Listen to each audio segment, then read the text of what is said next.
Cholan car மேலேயே கைய வச்சுக்கிட்டு நிலாவுக்காண்டி வெயிட் பண்றாங்க. சோழன் மனசுக்குள்ள நினைக்கிறாரு, நிலா நம்ம காரணமா தான் அடிக்கடி மீட் பண்றோம். இத ஒரு காரணமா வச்சு லவ் ப்ரப்போஸ் நிலாவுக்கு பண்ணிட வேண்டியதுதான் அப்படின்னு மனசுக்குள்ள நினைக்கிறாரு சோழன். தாசு போன் பேசிக்கிட்டே வர்றாரு.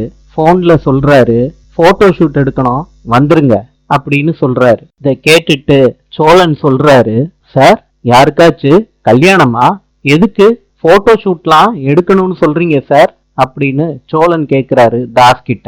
தாஸ் சொல்றாரு, சோழா என் தங்கச்சிக்கு தான் கல்யாணம். கேட்ட உடனே சோழனுக்கு இருதயமே ரெண்டு துண்டா ஆன மாதிரி ஆயிருச்சு.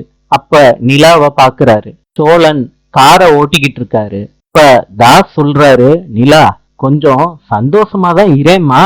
நிலா சொல்றாங்க, அண்ணா எனக்கு மாப்பிள்ளைய சுத்தமா பிடிக்கல. அப்பா நான் சொல்றத கேப்பீங்களா மாட்டீங்களாப்பா? எனக்கு இந்த மேரேஜ்ல விருப்பமே இல்லப்பா. சோழன் மனசுக்குள்ள நினைக்கிறாரு, பொண்ணுக்கு இந்த கல்யாணத்துல விருப்பமே இல்ல போல இருக்கே, நமக்கும் ஒரு சான்ஸ் இருக்கு போல இருக்கே அப்படின்னு மனசுக்குள்ள நினைக்கிறாரு சோழன் வண்டி ஓட்டிக்கிட்டு. சந்திப்போம்.